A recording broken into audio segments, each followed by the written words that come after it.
Well, emerging stocks rose today. It took the emerging markets index, the one that's most broadly watched or widely covered, to its biggest gain in just 3 weeks. Now, our next guest has spent more than 2 decades analyzing this sector. Javier Murcio is now a senior sovereign analyst at Standish Mellon, where he helps oversee almost $11 billion in emerging market assets. He's joining us now from Boston. And Javier, to be clear, we're talking about really emerging market sovereign debt, not so much stocks at all here. But I was wondering, what do you take, or do you watch the emerging markets, equities market, to sort of set the tone for what's going to happen on the credit side of things?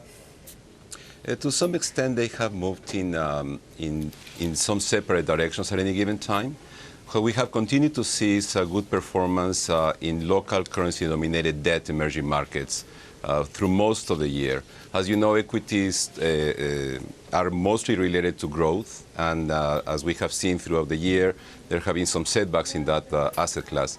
In our asset class, however, what has come through is the solid macroeconomic fundamentals, particularly the good direction of growth, inflation, and of course interest rates. So that has led to, I would say, strong performance. And to give you an idea, year to date through November, the performance of the local currency asset class basically was flat on the year, whereas most emerging market equities are down. And I want to pull up the returns for your fund. We have the yearly returns going back to 2007. Now, this, we should mention, is denominated in the local currency of the bonds that you're buying. But it's fascinating to me because it looks like the returns are pretty much always double-digit, either positive double-digit or negative. And 2008 was a bad year. Where do you think 2011 will end up at this point?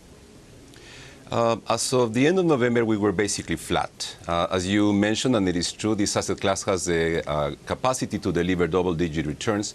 Of course, 2008, as we all know, was a very exceptional year, very, very difficult on all asset classes. Emerging market was not an exception, and currencies were not an exception either. So that's why we had that negative double-digit return. I highlight that during 2011, as I said, even though we have had tremendous volatility beginning in the middle of the year, we are still relatively flat. The asset class has proven the ability to deliver double-digit returns, and keep in mind that the major foundation for these returns is the premise that emerging market economies will continue to grow faster than developed economies. We believe that that will be the case in 2012. The possibility of recession in Europe, slow recovery in the United States are still outpaced by rapid growth in emerging economies. And if this is the case, capital inflows into these economies should continue, and with that, currency appreciation, which is a major source of return for this asset class. Where in the world do you actually see the best opportunities? I know Mexico seems to be your heaviest weighting in terms of geography, but where else do you find opportunities now? Right now, we see opportunities, as you mentioned, in Mexico. We think that current valuations are very compelling in the Mexican currency and in the Mexican local market. We like Malaysia, for example, which is an economy that benefits from very strong balance of payments inflows. We have selective positions in local currency-denominated bond markets, for example, South Africa, where we like the dynamics of inflation and growth. We also like interest rates in Colombia. We like other currencies, for example, the Chilean peso. Why not just go long the currency? Why buy the sovereign debt of these countries? Because you're also taking on a considerable amount of credit risk.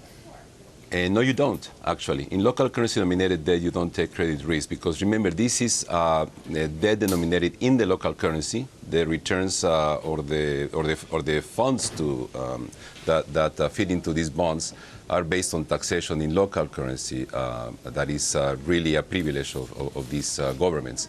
And that is a big difference with dollar-denominated debt, where you really have the credit risk, because over there you are thinking of the ability to pay dollars, to generate dollars, to pay dollar-denominated debt, which is, if you want, beyond the scope of local economic policy. Right. Well, that sounds like currency risk, or perhaps interest rate risk, not so much credit, right? Because we actually looked at the credit quality breakdown of the portfolio.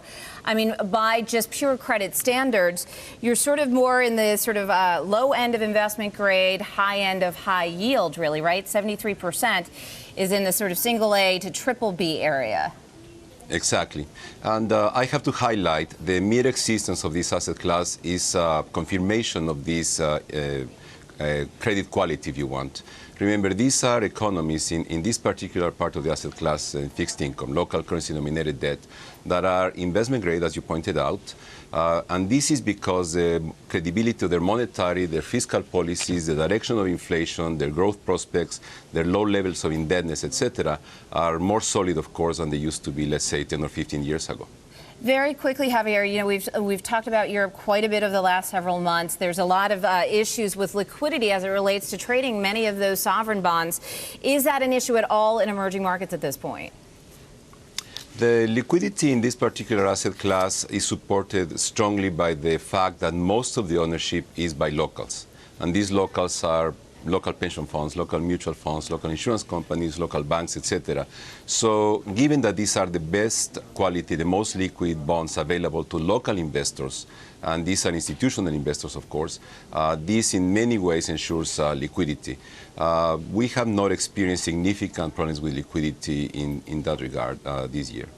Javier, thank you so much for joining us here on Street Smart. Fascinating insight into emerging market credit markets, something we don't talk about every day. Appreciate it. That was Javier Murcio of Standish Mellon.